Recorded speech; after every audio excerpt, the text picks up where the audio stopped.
చాలా అద్భుతంగా ఉంటాయి, చూస్తారు కదా మీరే. సరే, ఎవరి అభిప్రాయం వాళ్ళకు ఉంటది. మంచి మెజార్టీతో వెళ్ళిపోతాను. టీఆర్ఎస్ కి సంబంధించి మాజీ మంత్రులు ఎమ్మెల్యేలు వీళ్ళంతా ఏజెంట్లుగా వచ్చారు. ఎట్లా ఏమనుకుంటారు? టీఆర్ఎస్ పార్టీకి సంబంధించి ఎమ్మెల్యేలు, మాజీ ఎమ్మెల్యేలు, మాజీ మంత్రులంతా కూడా ఏజెంట్లుగా వచ్చారు. అక్కడ మాజీలు వచ్చినారు, ఇక్కడ ప్రజెంట్ ఎమ్మెల్యేలు, మంత్రులు, ముఖ్యమంత్రి గారు వచ్చినారు. అందరు కష్టపడ్డారు.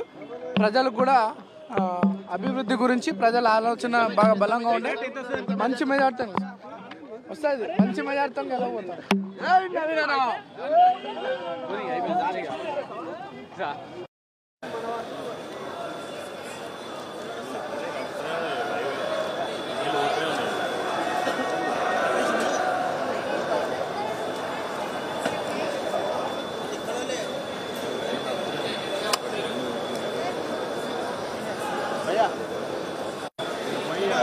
నెక్స్ట్ బ్యాచ్ ఇస్తారా?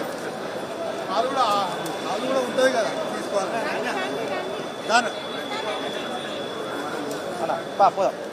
నెక్స్ట్ వాళ్ళు తీసుకొస్తారు, తీసుకొస్తారు. వాళ్ళు వచ్చిపోయారు.